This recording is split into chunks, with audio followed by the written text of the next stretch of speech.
को एवं सनातन धर्म में आस्था रखने वाले भाई बंधुओं को होलिका की बहुत बहुत शुभकामनाएं।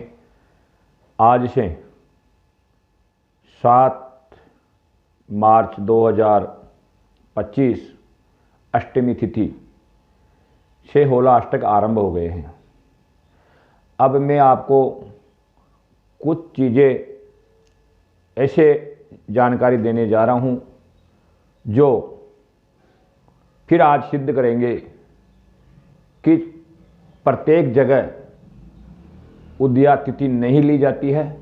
कुछ त्यौहार रात्रि तिथि प्रदान होते हैं और कुछ त्यौहार उदयकालीन तिथि प्रदान होते हैं। जैसा कि कल यानी कि 6 मार्च को अष्टमी तिथि आ गई थी 10:51 पर, और आज यानी कि 7 मार्च को 9 तक ही रहेगी। और आज से होलाष्टक आरंभ होने जा रहे हैं। आज से होलाष्टक होने जा रहे हैं यानी कि होलाष्टक में उदयकालीन तिथि का होना आवश्यक है। इसलिए आज से होलाष्टक आरंभ होने जा रहे हैं। कल 10:51 से लेकर के संपूर्ण रात्रि तक अष्टमी थी, लेकिन कल से होलाष्टक नहीं लगे। उसी प्रकार आगामी जो होलिका का त्यौहार अपन मनाने जा रहे हैं, इसमें भी ऐसा ही देखने को मिल रहा है।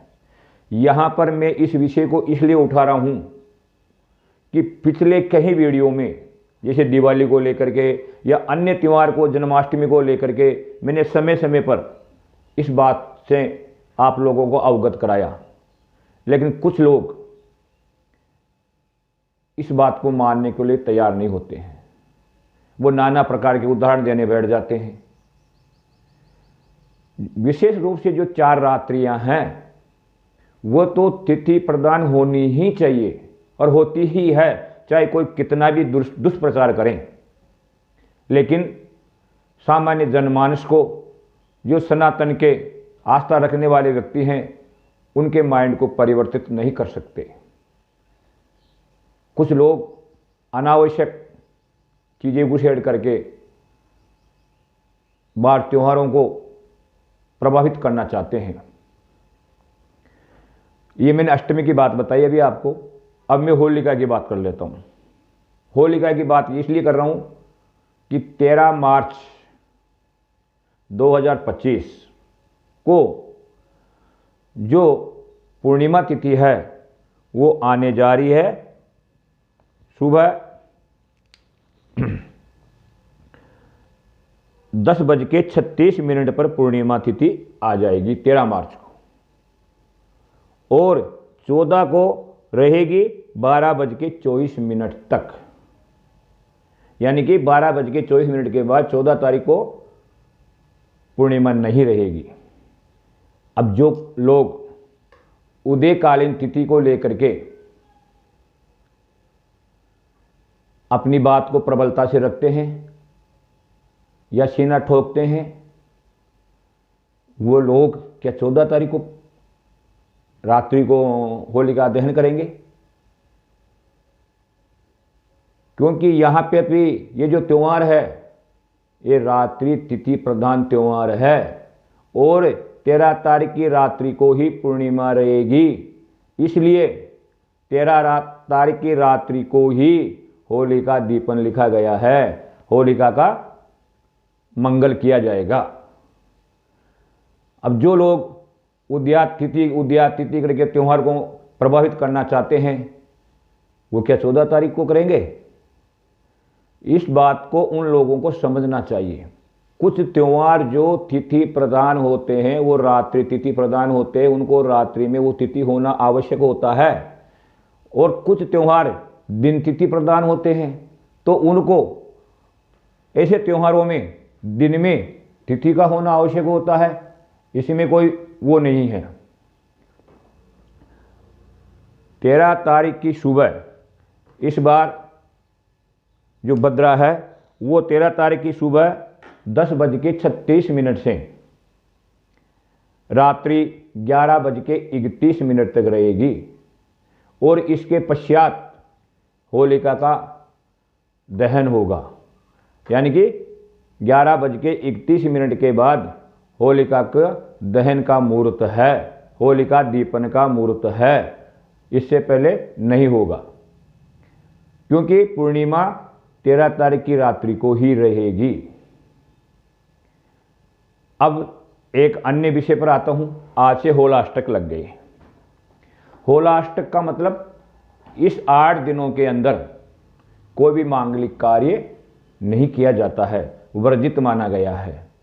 ऐसा इन दिनों में अगर कोई व्यक्ति मांगलिक कार्य करता है तो उसका दुष्परिणाम उसको देखने को मिलता है।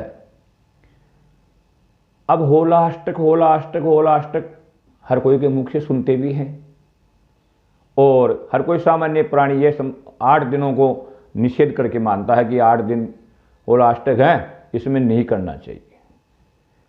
क्यों नहीं करना चाहिए? इन 8 दिनों में ऐसा क्या है, ये भी तो जानकारी होनी चाहिए। तो बताया गया है कि अष्टमी तिथि के रोज जो चंद्रमा है वो उग्र रहता है। यानी इन 8 दिनों के अंदर जो ग्रह हैं वो उग्र रहते हैं। प्रत्येक दिन अलग अलग ग्रह उग्र होता है और ग्रहों की उग्रता के कारण ही इन दिनों में कोई भी शुभ कार्य नहीं किया जाता है। और अगर इन दिनों में कोई शुभ कार्य किया जाता है तो उस तिथि के ग्रह के उग्रता के कारण उसको दुष्परिणाम देखने को मिलता है भविष्य में आगे जाकर के। इसलिए इन 8 दिनों में ग्रहों की उग्रता के कारण प्रत्येक दिन अलग अलग ग्रह उग्र रहते हैं। उनकी उग्रता के कारण शुभ कर्मों का वर्जित माना गया है। अष्टमी तिथि के रोज चंद्रमा का उग्र माना गया है, चंद्रमा उग्र रहता है।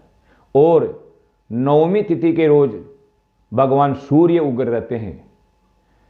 और 10वीं तिथि के रोज शनि जो ग्रह है वो उग्र माना गया है। एकादशी के रोज शुक्र का उग्र रहना माना गया है। एकादशी के रोज शुक्र उग्र रहते हैं। और द्वादशी के रोज बृहस्पति उग्र माने जाते हैं। त्रयोदशी के रोज बुध का उग्र माना गया है। और चतुर्दशी के रोज मंगल का उग्र रहना माना गया है।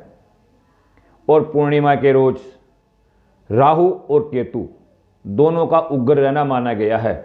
यानी इन 8 दिनों में इस प्रकार अलग अलग तिथि को अलग अलग ग्रह उग्र रहते हैं और इस उग्रता के कारण ही इन 8 दिनों में कोई भी शुभ कार्य वर्जित माना गया है।